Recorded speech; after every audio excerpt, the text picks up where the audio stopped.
vou atrapalhar aqui. Assim, ó, pessoal. Ele não deu mais notícias. Ele me mandou um e-mail hoje de manhã. Vou atrapalhar os meninos aqui atrás de mim. Talvez ele pudesse ter feito teria sido organizado antes, né? Acho que havia um risco.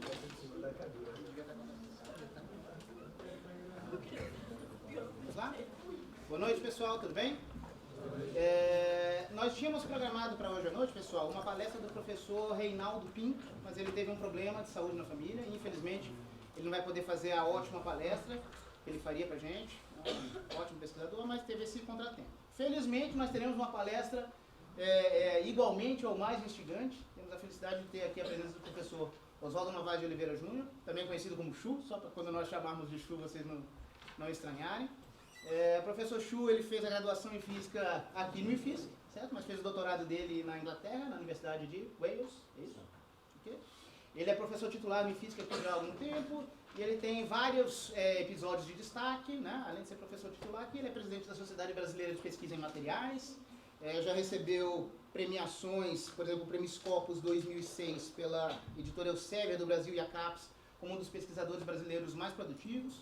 Ele mexe com temas ligados a nanotecnologia, aqui no nosso grupo de polímeros, mas ele também tem outros interesses, por exemplo, em linguística computacional, vários interesses ligados a computadores, inteligência artificial, redes complexas. Então, é uma pessoa que certamente pode contribuir bastante para a gente. Ele tem uma posição privilegiada, porque nos últimos anos ele ainda é o coordenador da área de física na FAPESP, certo? Então, por enquanto, ele é uma pessoa que tem a oportunidade de avaliar projetos na área de física em todos os níveis, desde iniciação científica até pós-doutorado. Tem uma pessoa com uma visão privilegiada, pode falar um pouco aqui para a gente desse tema interessantíssimo, máquinas inteligentes e a física. Muitíssimo obrigado, Ju. Muito obrigado, Léo. Né? Eu queria começar agradecendo e parabenizando os meus colegas que fazem esse trabalho da escola. Então, estão aqui João Renato, Manuela, Léo, Gregório e nossos alunos e postdocs que também ajudam a participar. A vocês, um carinhoso boa noite e parabéns pelo trabalho que vocês já vêm fazendo, por exemplo, tão jovens, que permitiram que vocês pudessem estar aqui conosco hoje. Eu adoro falar sobre este assunto para jovens, porque serão vocês os mais afetados pelos assuntos e pelos tópicos que eu vou mencionar. A agenda dessa apresentação começa falando de paradigmas de ciência. Como é que eu posso fazer ciência para qualquer área, não só para a física.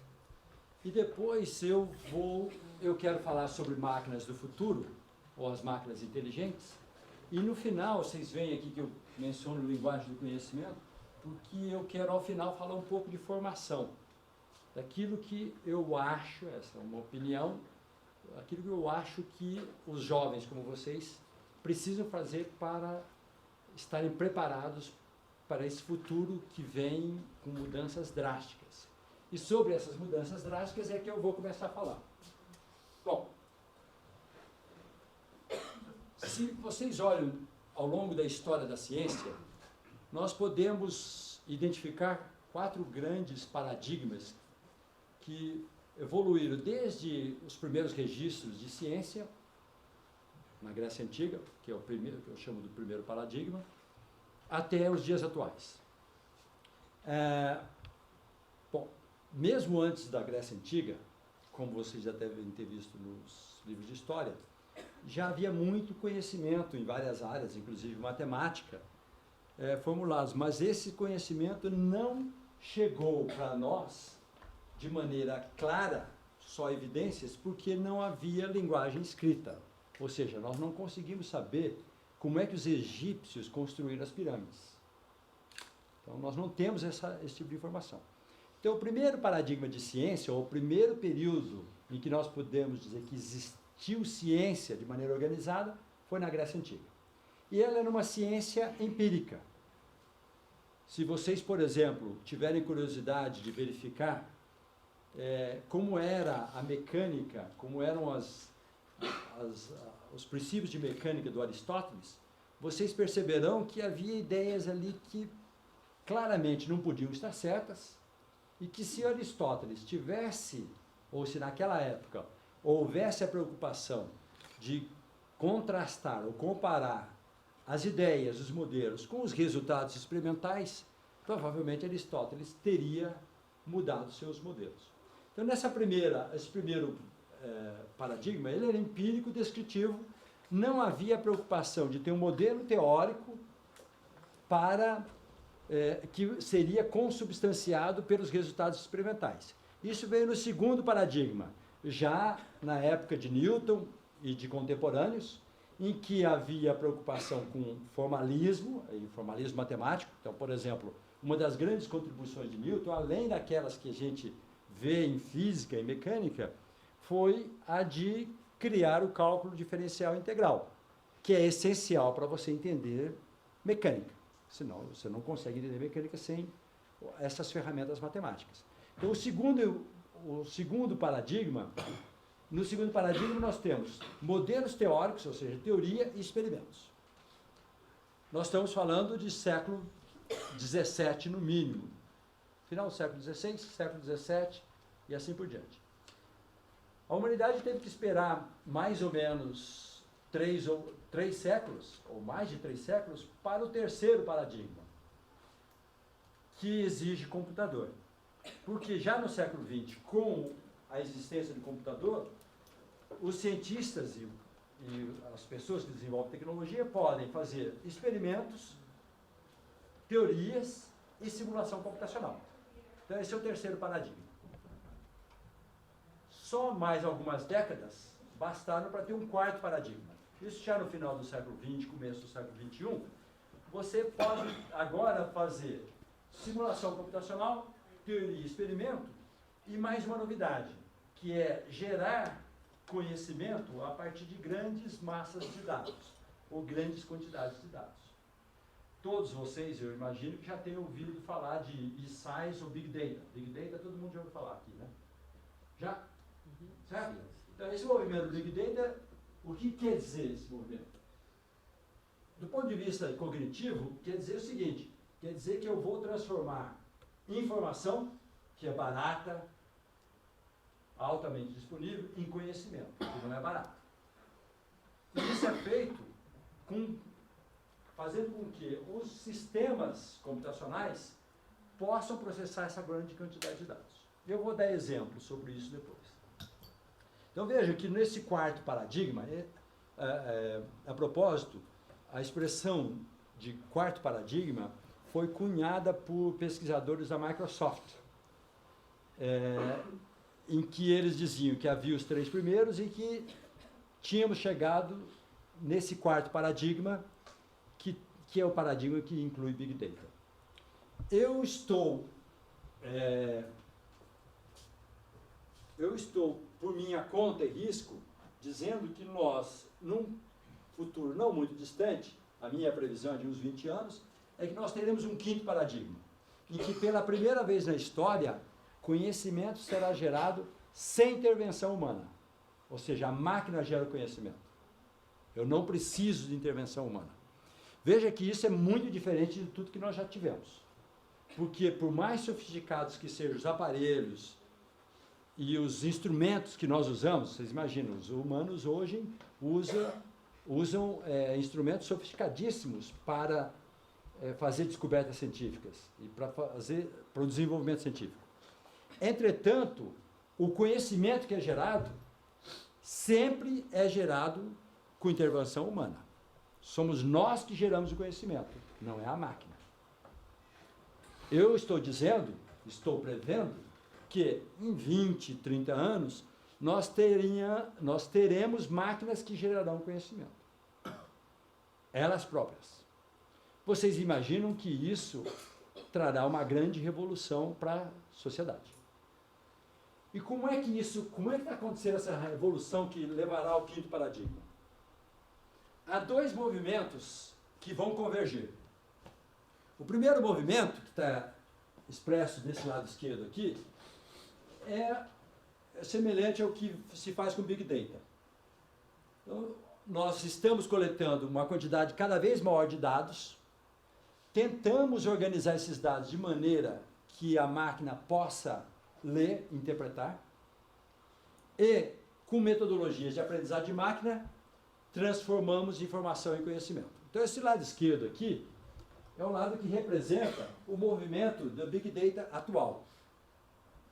Grandes massas de dados que são processados e gera-se conhecimento a partir de informação. Do lado direito tem um movimento que vem na direção oposta. Porque desse lado esquerdo, nós precisamos, vocês veem ali que eu anotei, dados preferivelmente interpretáveis pela máquina. Porque a máquina não sabe ler. Eu não posso pedir para um computador, um sistema computacional, dizer, olha, a informação que você quer está no livro, na terceira prateleira da biblioteca, e você lê o livro e você aprenderá. Porque a máquina não consegue ler hoje. E por isso, então, nesse movimento de Big Data, nós precisamos organizar os dados de maneira que o computador possa processar. Do lado direito vem o movimento na direção oposta, em que se emprega uma quantidade enorme de texto, pode ser texto falado ou texto escrito, é o que se chama de corpus. Corpus é um banco de textos falados ou escritos, organizados. E esses corpos são usados para treinar os sistemas inteligentes e com a expectativa que cedo ou tarde, ou daqui a alguns anos, a máquina possa ler. Um exemplo desse sistema do lado direito aqui, um exemplo claro é o do tradutor automático. Eu imagino, não sei quantos de vocês já brincaram com tradutores automáticos. Já fizeram teste com o tradutor automático para ver o resultado. Para aqueles de vocês que estão acompanhando o que acontece com o tradutor automático há mais de 8 meses, vocês terão percebido que em novembro do ano passado houve uma transição abrupta na qualidade do tradutor do Google. Porque em novembro do ano passado eles introduziram as metodologias de aprendizado de máquina para a tradução. E como é que funciona o sistema do Google? Ele não é um sistema inteligente, mas vocês perceberão que a inteligência não é tão grande. O que se faz é, se eu tenho duas línguas, língua A e B, e quero traduzir de uma para outra, o que se faz é ter um número enorme, com milhões, bilhões de sentenças da língua A traduzidas na língua B. E pareadas, alinhadas. Então eu sei, essa sentença 1 em inglês é equivalente à sentença 1 em português. A sentença 1.553.000 em inglês e em português. E agora eu treino o sistema a como fazer tradução a partir dos exemplos. E o aprendizado de máquina, há muitas sofisticações, há muitos detalhes sobre os quais eu não posso falar, porque eu não sei falar, porque eu não sou especialista, mas essencialmente o que se faz é, você mostra um grande número de exemplos para a máquina e a máquina aprende a partir dos exemplos. É isso que se faz com o aprendizado de máquina, nesse caso, aprendizado de máquina chamado supervisionado, em que você dá os exemplos, diz como é que deve ser feito e a máquina aprende. Então vejam que nesse segundo lado aqui, nós estamos treinando as máquinas para lerem. Quando as máquinas puderem ler, e eu tiver uma quantidade imensa de dados e sistemas em que eu posso transformar informação em conhecimento, a máquina poderá gerar conhecimento automaticamente, sem intervenção humana. Estaremos no quinto paradigma. As consequências serão enormes, e eu vou voltar a falar sobre isso depois, mas antes disso eu faço uma afirmação que em algumas décadas a maioria, se não todas as atividades intelectuais, serão mais bem realizadas pelas máquinas do que por humanos. O que é interessante é que, ao contrário do que aconteceu com a automação até hoje foi muito fácil, relativamente fácil, fazer a automação e substituir os humanos nas atividades mecânicas, manuais, não intelectuais. Agora a gente tem uma situação ligeiramente diferente. Vai ser mais fácil substituir os humanos nas atividades intelectuais. Voltamos a esse assunto depois, se vocês quiserem, na hora das perguntas. E com isso, por isso que eu faço a afirmação das tarefas intelectuais. E eu acho que a nossa sociedade precisa se preparar para este momento, né? Porque o mercado de trabalho será muito afetado. Este é o assunto para o final, para discutir com vocês. Agora, naquela lista que eu apresentei dos paradigmas, vocês lembram que nós demoramos mais de 3.000 anos, ou cerca de 3.000 anos, para ir do primeiro paradigma para o segundo, do empírico para um que tinha modelo e experimento. Depois, algumas centenas de anos para ir para o terceiro paradigma. E depois, só algumas décadas para chegar no quarto paradigma. Bom, agora eu faço uma afirmação. Então, vocês percebem que o século XX foi marcante, porque houve muito desenvolvimento no século XX. Na verdade, houve mais desenvolvimento no século XX do que todos os outros séculos somados. Isso também ocorreu para a população humana, né? Vocês veem, ó, o crescimento populacional no século XX foi absolutamente espetacular, muito maior que qualquer outra época da humanidade. Bom, se nós tivéssemos que escolher uma única razão pela qual o século XX teve tanto desenvolvimento, qual é a razão que vocês dariam? O que aconteceu no século XX que foi tão especial e fez com que o século fosse mais produtivo do que todos os outros anteriores somados? O que aconteceu no século XX? Guerras. O que mais? Pode falar alto. A invenção do antibiótico. Mais? Intercâmbio de informação. Intercâmbio de informação. Globalização. Globalização. Mais respostas? Computadores. Computadores. Mais? Desenvolvimento científico. O quê? Desenvolvimento científico. Desenvolvimento científico. Certo. Tá bom. A primeira resposta que me deram é a mais frequente. Eu sempre faço essa pergunta e a resposta mais frequente é das guerras, com a qual eu não concordo. Porque, se vocês olham na história, houve guerras mais sangrentas e mais duradouras do que as grandes guerras do século XX, sem que tenha havido um grande desenvolvimento que aconteceu no século XX.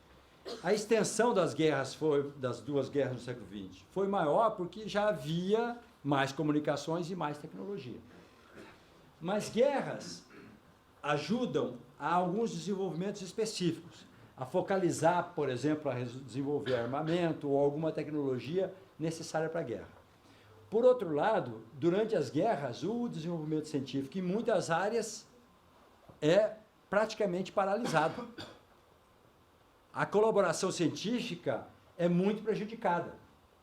De maneira que, embora eu não tenha nenhum estudo, e eu nunca tenha visto estudos que quantifiquem o que aconteceu durante as guerras, mas eu diria que as guerras são ruins para o desenvolvimento tecnológico. Elas não ajudam no desenvolvimento tecnológico, elas até prejudicam.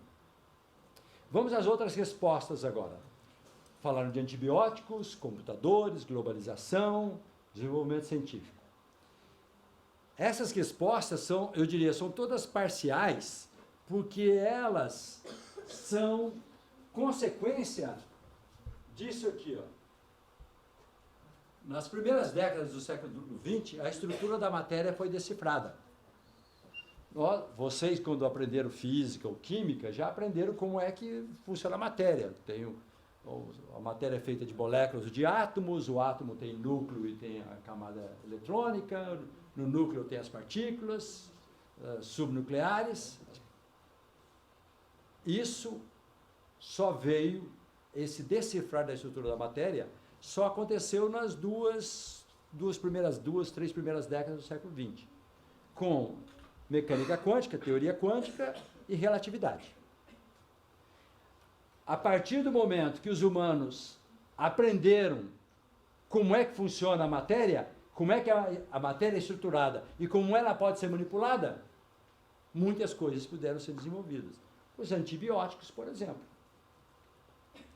Antibióticos e muitos outros remédios que vieram depois. Então, a grande longevidade da raça humana e o grande aumento populacional se deve às tecnologias que só foram possíveis porque nós conhecíamos a estrutura da matéria. Computador, o que é óbvio, eu só posso ter computador porque conheço a estrutura da matéria. Seria impossível fazer computador sem o conhecimento da estrutura da matéria. Então, essas descobertas, ou esse desenvolvimento nas primeiras décadas do século XX, mudaram completamente a maneira como a gente pode fazer ciência e tecnologia, porque deciframos a estrutura da matéria. A propósito, talvez algum dos meus colegas já tenha mencionado para vocês que a tecnologia, uma das tecnologias mais frequentes em tudo que nós fazemos hoje, século XXI, uma das tecnologias mais importantes para nós hoje só é possível devido à relatividade. Qual tecnologia é? GPS. Certo? Sem GPS, sem relatividade, não podemos ter relógio atômico, não podemos ter GPS. Certo? Então vejam que uma teoria concebida sem nenhuma pretensão de aplicação tecnológica, hoje tem um impacto imenso em tudo que nós fazemos. E o que é mais interessante, que a correção da relatividade geral é até mais importante do que a correção da relatividade restrita. Bom, já que eu estou falando disso, todo mundo sabe como é que funciona? E por que a relatividade é importante para o GPS? Todo mundo sabe? Já falaram? Ah, então tá bom, então não preciso falar. Então, ótimo. Beleza. Assim como a busca pela estrutura da matéria, né, Chu? Pesquisa básica, Pesquisa pura. básica. Nunca se imaginava que tão rapidamente poderia haver qualquer tipo de aplicação. Bom, se nós conhecemos a estrutura da matéria, podemos fazer nanociência, nanotecnologia, manipular a matéria, fazer coisas, desenvolver computadores. E o que é mais interessante, e isso vocês acompanham com o desenvolvimento científico, principalmente nas últimas décadas, e vocês veem no nosso instituto um exemplo disso, que é o estudo da matéria viva. O nosso instituto já foi pioneiro em pesquisas em biofísica nos anos 60, quando ninguém no país falava em estudar matéria viva com técnicas de física. Hoje, como vocês sabem, um dos nossos cursos na graduação é de Ciências Físicas e Biomoleculares, que é o uso da física para estudar matéria viva. Então, essa é uma das consequências. E computadores também. Então, aliás, é interessante, né? Vocês veem no nosso instituto, essa evolução, a evolução do instituto, eu não vou dizer que foi premeditada ou foi planejada. Eu acho que foi uma consequência natural da atuação dos docentes ao longo das várias décadas que o nosso instituto tem. Mas vocês veem que hoje nós temos um tripé. Nós temos física, bacharelado em física tradicional, física fundamental, que continua sendo essencial, foi e continua sendo essencial. Temos a física aplicada à computação, física computacional, e temos a física aplicada à matéria viva, com o curso de Ciências Físicas e Biomoleculares. Então, o nosso instituto hoje consegue cobrir praticamente toda a parte que envolve hardware, matéria, que é relevante para ciência e tecnologia. Deixa eu até já fazer essa divisão clara, porque isso vai ser importante na discussão de máquinas inteligentes ali na frente. Nós podemos dividir tudo no nosso mundo em hardware e software, para facilitar. Então, hardware depende de matéria, de coisas. Software não. Software é programa computacional. Certo? Então, a física continua sendo a ciência, ou uma das ciências mais relevantes para a parte que depende de hardware. Ao passo que computação é hoje a ciência central para quem vai fazer software, né? Bom, então nós podemos, com essas coisas, ter mais qualidade de vida mais longa e uma série de outras coisas que a gente consegue fazer com nanotecnologia. Mas aí vem uma pergunta. Essa abordagem de nanotecnologia, ou a abordagem que a física usou para decifrar a estrutura da matéria, é uma abordagem que nós poderíamos chamar de reducionista, no seguinte sentido, é que nós pegamos um sistema qualquer e dividimos o sistema ou estudamos cada componente, até os mais primitivos daquele sistema. A pergunta que se faz hoje é, se eu tenho um organismo vivo, por exemplo, e eu conseguisse saber o que vai acontecer com cada átomo ou molécula daquele sistema, eu saberia qual seria o comportamento do organismo? E a resposta é não. Não porque, nos sistemas complexos, nós temos inter-relações ou interações entre os componentes que podem trazer propriedades completamente distintas daquelas que a gente poderia esperar só com soma das propriedades dos indivíduos. Então, fazer ciência e tecnologia hoje, dependendo da aplicação, exige que nós usemos dois paradigmas que são opostos. Aquele em que nós estudamos a matéria até os seus componentes mais primitivos, e um outro em que nós temos que esquecer dos detalhes e tratamos o sistema como um todo. A física estatística já tem muita experiência para isso, de tratar sistemas complexos em que você esquece dos detalhes, não pensa em cada um dos componentes individuais e trata o sistema como um todo. Eu vou dar exemplo de uso de física estatística numa área que talvez vocês não pudessem adivinhar que dá para usar física estatística. Bom, então esse é o livro do pessoal da Microsoft, em que eles falam do quarto paradigma, é esse aqui. E esse livro surgiu numa época em que havia grande preocupação em fazer sistemas inteligentes por causa do que eles chamam de dilúvio dos dados. Há tantos dados disponíveis que como é que eu posso tentar fazer sentido? Como é que eu transformo aquela quantidade enorme de informações em conhecimento? Então nós precisamos de técnicas e metodologias para fazer isso. E essa era uma preocupação do pessoal da Microsoft como de muitas outras. E no Big Data, o que é Big Data? É você fazer descobertas a partir de muitos dados. E esses são os requisitos para você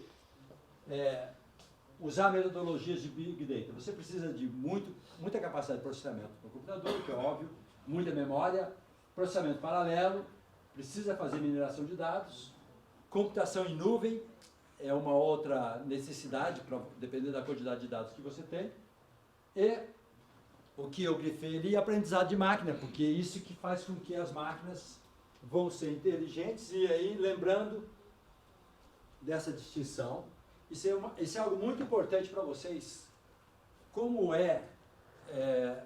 em física e em outras áreas, definição de conceitos. Entender que informação é diferente de conhecimento é essencial para a nossa formação. São conceitos distintos, não intercambiáveis.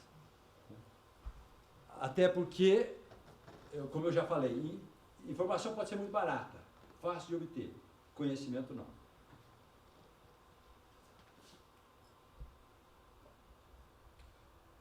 Eu vou dar só um exemplo, que é um exemplo da nossa casa aqui, de como eu posso combinar áreas de nanotecnologia com áreas de computação para poder gerar uma aplicação útil. E o exemplo que eu vou dar é da língua eletrônica. O que é uma língua eletrônica? Uma língua eletrônica é um dispositivo, como esse que está aqui na foto. Essa é uma língua eletrônica, que tenta reproduzir o que a língua humana faz. Então, na língua nós temos, nas papilas, sensores que mandam para o cérebro sinais de 4 ou 5 tipos de sabores básicos. Então, tudo que nós provamos, todos os gostos que sentimos, são combinações de 4 ou 5 sabores básicos. Então, azedo, amargo, doce, salgado e umami. Umami é um sabor, para nós não tão relevante, mas importante para a Ásia, que é de peixe cru. Sabor de peixe cru. Então, tudo que o nosso cérebro recebe de mensagem dos nossos sensores na língua é uma combinação desses 5 sabores. Então, para fazer uma língua eletrônica, ao invés de usar um único sensor, você usa 4, 5 sensores diferentes para poder combinar. Então, um sensor pode ser muito bom para a mudança de acidez no líquido. Certo? Então, mudou um pouquinho a acidez, muda bastante o sinal elétrico. A língua eletrônica faz uma medida elétrica.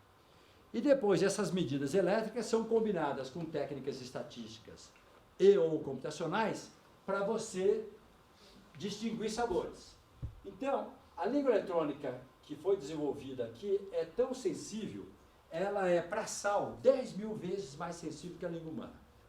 Então, se é muito sensível, você pode começar a comparar líquidos que são muito parecidos entre si, mas que a língua consegue diferenciar um do outro. Então, se vocês olham do lado esquerdo aqui, esse é um diagrama que mostra, essas são amostras de vinho, o vinho C devia ser esse Cabernet Sauvignon aqui, 2000, vinho D e assim por diante. Então, essa língua eletrônica consegue distinguir quais são os vinhos, e vocês veem que tem casos em que a uva é a mesma, o produtor é o mesmo e a safra são diferentes, ou nesse caso, a uva é a mesma e o produtor e a safra também é a mesma, só que os produtores são diferentes. Então, se a língua é tão sensível, ela consegue distinguir, olha, esse é o vinho 1, vinho 2, vinho 3, vinho 4.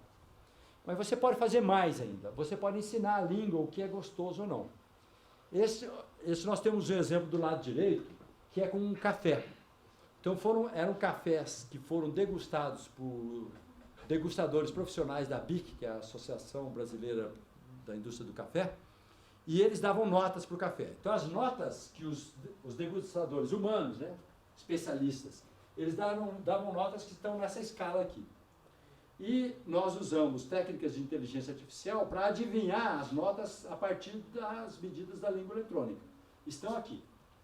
Usamos vários métodos diferentes, mas se vocês se concentrarem nos quadrados cheios aqui, olha, vocês percebem uma correlação alta entre a nota que foi atribuída pelos degustadores e a nota adivinhada pela língua eletrônica. A correlação é tão alta que dá um índice de correlação de 0,964, aquele índice ali, se fosse 1, era a correlação absoluta, como se tudo estivesse sobre a reta. Né? Como não está todo sobre a reta, a correlação é um pouco menor. Então, vocês veem que é possível ensinar para a língua eletrônica o que é gostoso, qual é o café mais gostoso. Bom, esse é um exemplo em que nós precisamos usar técnicas de física, química, engenharia, para construir a língua eletrônica, e depois técnicas de computação para ensinar a língua, ou seja, o sistema computacional, o que é gostoso. Bom, eu agora posso pensar em usar sistemas como esta língua eletrônica para detecção de doenças. Como é que se pode, por exemplo, detectar câncer, dependendo do tipo de câncer, obviamente. Há técnicas de imagem, que são caras, mas há técnicas mais simples em que você desenvolve um sensor, como é o sensor da língua eletrônica, e que detecta algo no corpo da pessoa que é indicativo que ela tem câncer. Então, por exemplo, se você faz um exame de glicose e vê que a taxa de glicose está muito alta, é porque você deve ter diabetes. O mesmo se passa com câncer, com os diferentes tipos de câncer. Há marcadores ou biomarcadores que são, em geral, proteínas no corpo da pessoa, que, quando elas estão em grande quantidade, significa que a pessoa tem câncer.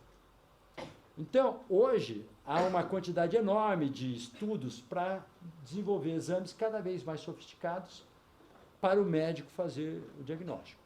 E esses exames podem ser de várias naturezas. Então, um médico, quando vai avaliar um paciente, ele usa os dados de sensores, esses de análises clínicas, que todo mundo vai, exame de sangue, de urina, de fezes, usa imagens e usa relatórios também, os prontuários do paciente, uma descrição que o paciente faz dos sintomas que tem.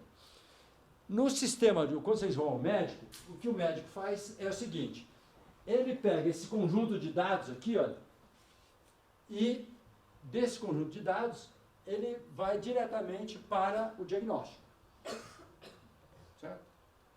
No futuro, o médico provavelmente terá a assistência de um sistema computacional que vai poder comparar os dados deste paciente com um repositório de milhares ou milhões de pacientes. E processar todos esses dados, então vocês veem que há várias outras caixinhas aqui, porque você pode ter que pré-processar os dados, você pode ter que fazer mineração de dados, classificação e assim por diante, para chegar no diagnóstico. Bom, por que isso é relevante? Por vários motivos. Os sistemas assistidos por computador hoje já conseguem dar diagnósticos melhores do que os médicos. Hoje. E a tendência é que isso possa ser aumentado.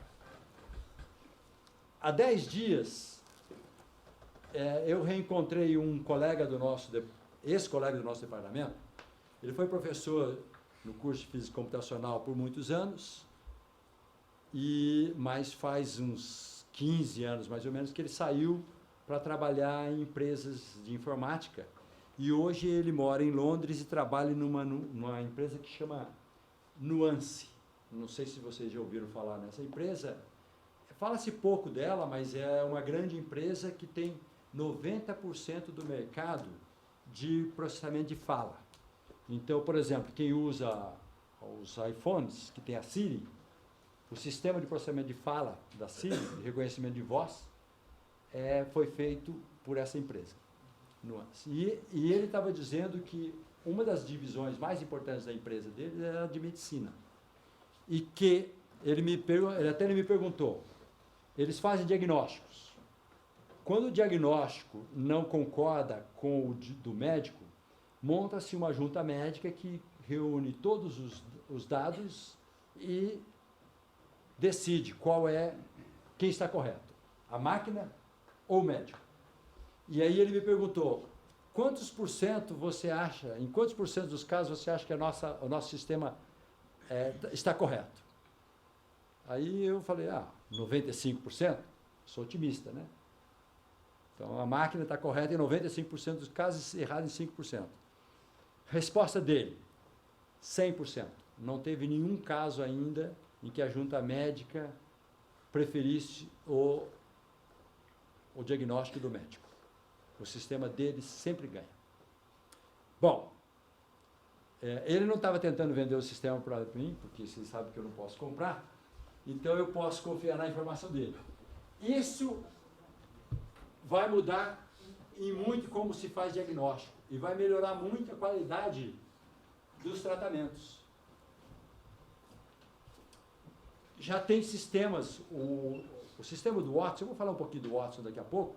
O Watson da IBM, aquele computador, supercomputador, todo mundo já ouviu falar do Watson, né? O Watson da IBM, todo mundo já ouviu falar do Watson da IBM? Eu vou dar um exemplo dele daqui a pouco. O Watson da IBM também está sendo particularizado para diagnóstico, né? Então eles dizem que vão dar o título de Dr. Watson para o computador. Bom, quando vocês vão ao médico, mas antes disso, mesmo jovens se preparando para o vestibular, vocês podem ter a impressão de que na vida nós temos problemas como aqueles que estão ao final dos capítulos do livro, né, que vocês estudam. Né? São tantos problemas de física, de química, de matemática, que você fala, bom, tudo na vida são problemas que eu posso formular, tem uma equação, tem um modelo que eu resolvo. Mas a vida real é muito diferente. Eu diria que é uma porcentagem ínfima, representada pelos problemas que são solúveis dessa maneira como nós somos acostumados nos nossos cursos. Na vida real, a maioria esmagadora dos problemas não pode ser resolvido com modelos, equações. O que a gente consegue fazer, em geral, é classificar. Por exemplo, você vai ao médico. O médico não tem um modelo, uma equação para determinar qual a doença que você tem. Tudo que o médico pode fazer é te classificar. Se está doente ou não está, se está doente, qual doença e quão grave ela é. É isso que o médico faz. Então, como grande parte das atividades é de classificação, nós temos que começar a aprender métodos de classificação. Os sistemas de aprendizagem de máquina, que acabaram por ser vencedores, quer dizer, as técnicas mais empregadas hoje são as técnicas chamadas de deep learning, né? Não sei se a gente tem uma boa tradução para o português, né? O aprendizado profundo, que são redes neurais, né, de muitas camadas, e profundo, porque você vai até as folhas, né, até fazer a classificação mais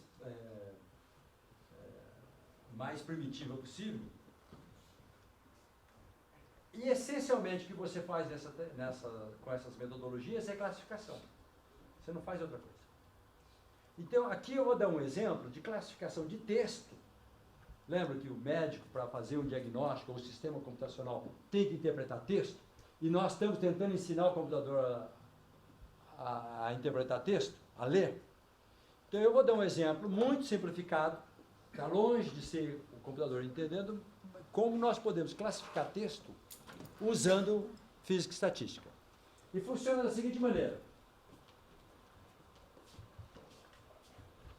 Eu vou pegar um texto, como aquele ali. E nós vamos pegar cada palavra do texto, é um nó de uma rede. Se tem co-ocorrência entre duas palavras, você estabelece uma ligação, certo? Um link entre os nós. E dessa estrutura você forma uma rede. E agora você pode, a partir da topologia da rede, o que quer dizer topologia da rede? Ver qual é o padrão de conexões, se formam-se comunidades na rede, se é muito fácil ir de um caminho, de um lado para outra rede, se ela é bem conectada, se os hubs, que são aqueles nós muito conectados, se eles são mais conectados entre si ou mais conectados com outros que são periféricos e assim por diante. É o desenho da rede. E eu posso extrair métricas a partir das redes e, com isso, usar um sistema de inteligência artificial, de aprendizagem de máquina, para fazer classificação. Então, eu vou dar um exemplo. Então, esse aqui é só para mostrar, para você produzir uma rede, tem alguns detalhes, né? Por exemplo, você quer que todos os verbos, ou todas as flexões de um verbo, fiquem no mesmo nó. Então, você transforma, por exemplo, criou em criar, você coloca tudo no infinitivo. Além disso, você elimina algumas palavras, como artigos, verbo ser, que não tem muito conteúdo semântico e, portanto, não ajuda na estatística. Então, você retira aquelas palavras para que a estatística não seja contaminada por palavras que têm alta frequência, mas que têm pouco conteúdo. E depois você analisa as redes. Então, eu vou dar só um exemplo de um exercício feito há algum tempo atrás aqui, que é identificar movimentos literários de livros, literatura inglesa nesse caso, sem ler nenhum livro, que é o sonho do vestibulando, né? Fala, tal livro, não sei o que, a que movimento literário pertence? É que eu vou saber, né? Bom, como é que funciona? Cada livro foi transformado numa rede. Estuda-se a topologia daquela rede, extraem-se métricas da rede. Usa-se agora um sistema de inteligência artificial para fazer duas coisas. Primeiro, para dizer em quantos agrupamentos eu posso dividir, eram 80 livros, eles ficam mais bem divididos em quantos agrupamentos? Em 10 agrupamentos, 2, 5. Então, a primeira resposta é que 6 era o número ideal de agrupamentos para para fazer a divisão. Depois era descobrir quais eram as fronteiras desses agrupamentos. De que ano? Porque eram livros produzidos em 5 séculos diferentes. Do começo do século XX até o final do século XVI. Certo? Então, e agora vocês veem os resultados aqui. Depois o sistema faz a classificação. Se vocês prestam atenção nas elipses, vocês veem que eu consigo determinar, ou consigo classificar os livros segundo esses 6 clusters. E quando vocês comparam as fronteiras em anos, aqui são anos, dos clusters ou dos agrupamentos, com as fronteiras dos movimentos literários, vocês veem uma coincidência bem razoável. De maneira que você, na prática, adivinhou qual movimento literário a qual movimento literário o livro pertencia, sem ter lido o livro, só fazendo análise no computador. Isso é só um exemplo de como você pode processar texto com técnicas, nesse caso é uma técnica que mistura redes complexas, ou seja, física e estatística com teoria de grafos, mais técnicas de computação.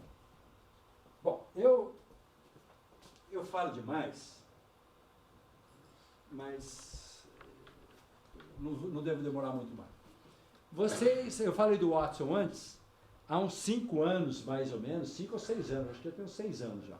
O Watson ganhou dos campeões americanos daquele jogo Jeopardy, que é um jogo de perguntas e respostas da televisão americana. Acho que todo mundo deve ter visto isso no noticiário, né? É um jogo de pergunta e resposta sobre qualquer assunto. Então vocês imaginem a dificuldade. E o computador ganhou dos humanos, dos campeões. Agora, esse computador não era um qualquer. Olha os dados dele aqui. Ó. Olha quanto esse computador tinha de memória. Mas o que eu acho assim, mais ilustrativo é isso aqui, olha. O computador pode processar 1 milhão de livros num segundo. Eu leio rápido. Mas eu ainda não tenho conseguido ler muitos livros assim, certo? Vocês leem quantos livros em 1 segundo? De vez em quando eu leio um 7. 7. Mas você tem que estar bem humorado, verdade. Então nos dias de bom humor, mas esse do Watson está falando num dia que o humor dele está médio, certo? Então você vê, 1 milhão, os outros dados ali são acessórios. Você pensar que uma máquina processa 1 milhão de livros num segundo, como é que se compete com ela? Então, ele tinha toda a informação da internet disponível até então na memória, para poder responder as perguntas. Inclusive o Wikipedia inteiro. Bom, vamos falar um pouquinho dos computadores do futuro, para a gente terminar. Os computadores hoje, embora pareçam diferentes, eles são quase todos iguais. Né? Muda lá a marca, o sistema operacional, mas essencialmente o computador que você compra, que eu compro, que todo mundo compra, são os mesmos computadores. Porque as mudanças são muito pequenas. Esses computadores têm centenas, talvez milhares de programas e aplicativos. Outra coisa interessante desses computadores é que eles não aprendem. Ou melhor, eles aprendem manualmente. Você coloca informação lá. E eles não têm independência para decidir. Então, o computador não decide nada. Bom, a não ser quando ele decide não funcionar. Mas eu não conto como uma decisão que seja útil. Né? Então, esses são os computadores de hoje. Mas como é que serão os computadores daqui 20, 30 anos? Bom, a primeira coisa é que haverá não centenas, milhares, mas milhões de aplicativos e programas. Você imagina um computador com muito mais capacidade. Bom, se eu tenho um computador com tantos aplicativos e programas, é provável que para escolher qual eles vão ser personalizados. Porque nem todo mundo vai ter os mesmos programas. E na hora de escolher o computador, não basta ver aquelas especificações básicas que eu vejo hoje, memória, capacidade de placa de vídeo e tal. Vai ter muito mais coisas que terão que ser decididas. E, portanto, eu não vou, provavelmente, escolher o meu computador por conta própria. Eu não terei essa competência.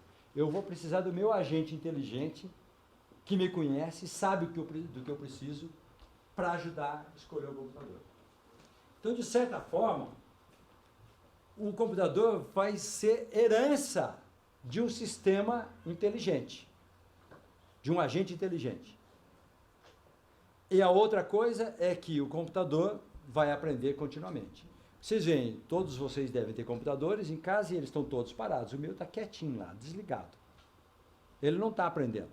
Veja o desperdício. Certo?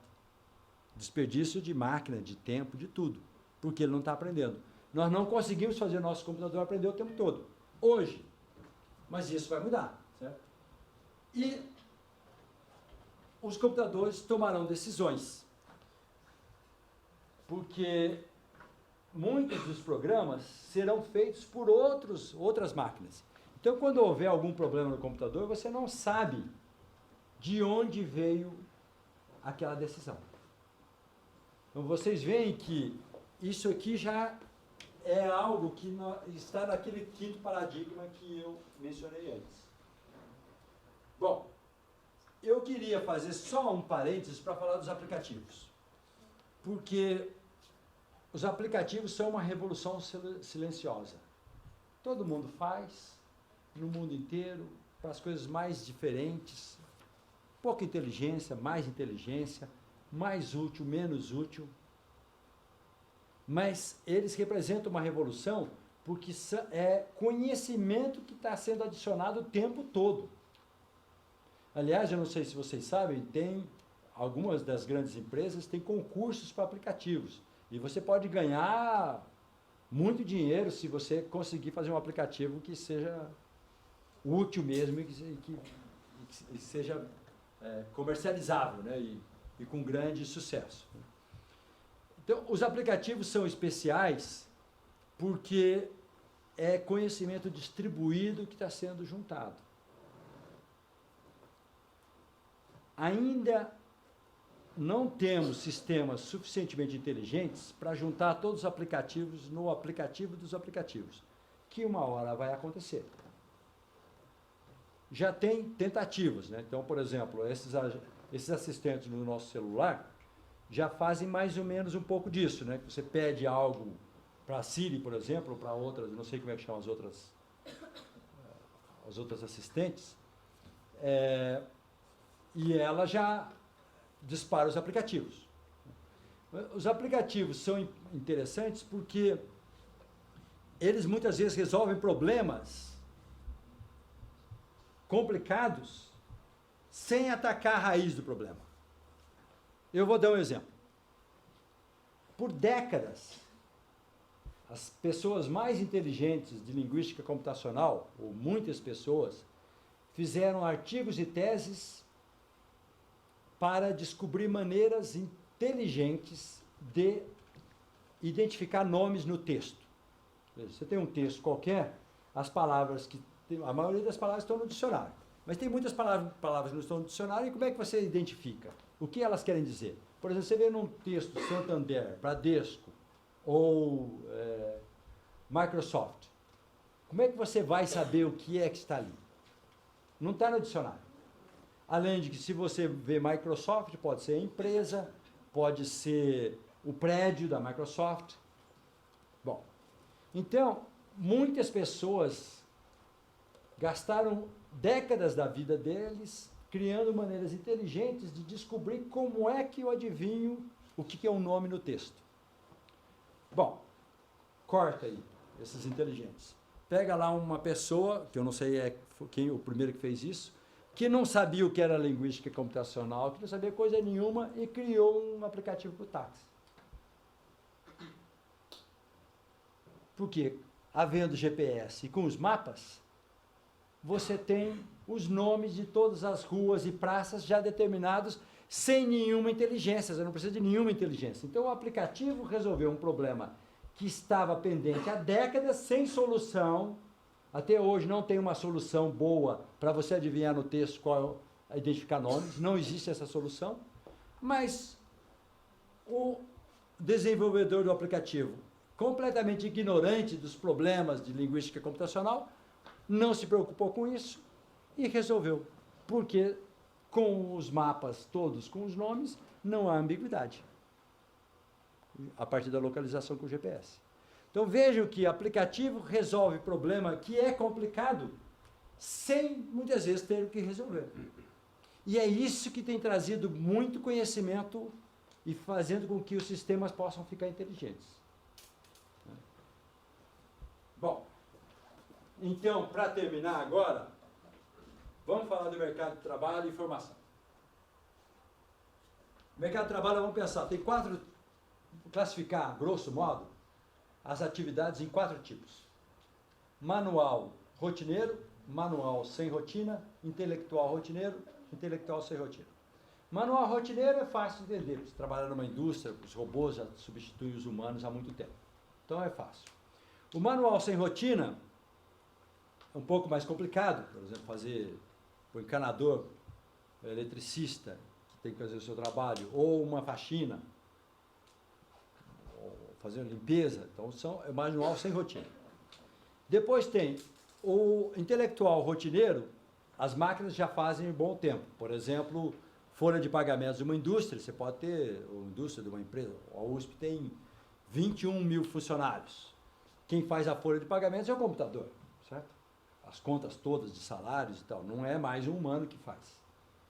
Há 30 anos devia ter um departamento enorme de financeiro e de pessoal fazendo as contas todas dos salários, imprimindo os olerites. Isso agora acabou.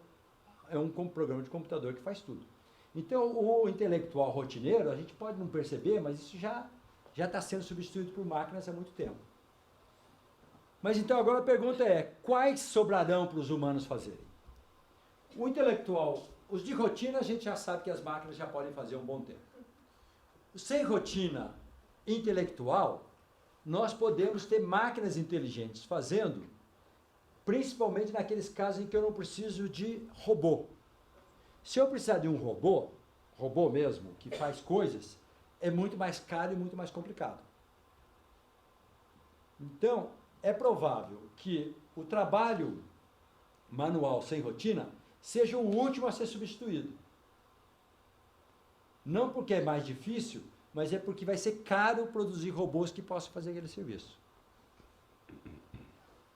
Ao passo que o intelectual, mesmo sem rotina, eu só preciso de sistema inteligente, eu preciso só de software, não preciso de hardware.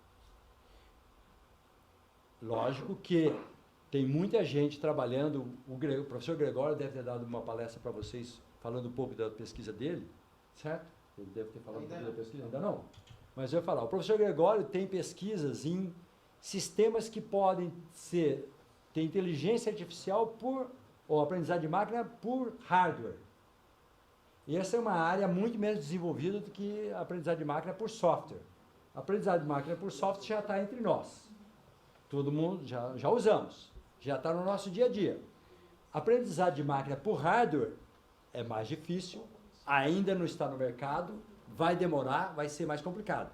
Mas a hora que a máquina puder aprender por hardware também, bom, aí o quinto paradigma pode chegar ainda mais cedo. Mas então, o que vocês veem aqui, como até as tarefas intelectuais eu posso substituir os humanos, vai ser difícil descobrir o que é que nós vamos fazer. E aí a pergunta é, bom, isso não vai me afetar, porque eu já dobrei o cabo da Boa Esperança, certo? E, portanto, o Rui também disse que não afeta ele, ele também já dobrou o cabo da Boa Esperança. Vocês já ouviram falar essa expressão, dobrou o cabo da Boa Esperança? Não. Nunca? Isso é uma expressão antiga. Lembra das viagens, né, para a Índia, que tinha o cabo da Boa Esperança lá no sul da África? Então, a expressão que se usava quando dobrou o cabo da Boa Esperança é que você já passou da metade para frente, tá certo? Então, a expressão de quem já dobrou o cabo da Boa Esperança é assim. O Rui já não só dobrou, como entendeu a piada, né? Porque... Bom, então, para quem já dobrou o cabo da Boa Esperança, não vai fazer muita diferença, mas para vocês vai.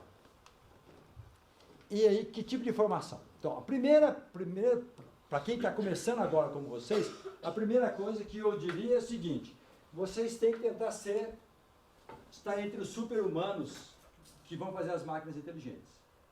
Porque ainda tem mais 20, 30 anos, certo? Então dá tempo de vocês serem os construtores das máquinas inteligentes.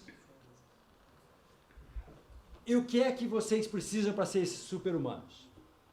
Bom, entre outras coisas, vocês precisam dominar as linguagens do conhecimento. São duas: língua natural e formalismos matemáticos. Porque são essas duas linguagens que nós empregamos para aprender tudo. Então, como é que nós aprendemos? Lendo, língua natural. Inglês, português, italiano, chinês, certo? E formalismo matemático.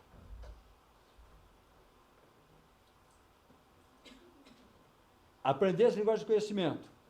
Depois vocês têm que ser capazes de entender modelos e sistemas e processar grandes quantidades de dados e analisar esses dados. Não como os computadores, mas vocês têm que, quando vocês estão desenvolvendo as máquinas inteligentes, vocês têm que ver se a máquina está certa ou não. Para ver se a máquina está certa ou não, você tem que ser capaz de compreender o que a máquina está fazendo, o que não vai ser simples. Para isso, linguagem do conhecimento, formação sólida, científica, ou seja, você não pode pensar em fazer uma graduação desconectada de pesquisa, nem pensar, certo? Nem pensar fazer uma graduação desconectada de pesquisa, e aprender a aprender, porque aprender a aprender, a maneira mais fácil é fazendo pesquisa. Então, isso é que vocês têm que fazer para preparar, estarem entre os super-humanos que fazem essas máquinas. E eu acho que uma universidade como a nossa pode fornecer essas condições para vocês. E é por isso que, mais uma vez, parabenizo por estarem aqui e agradeço a atenção. Obrigado.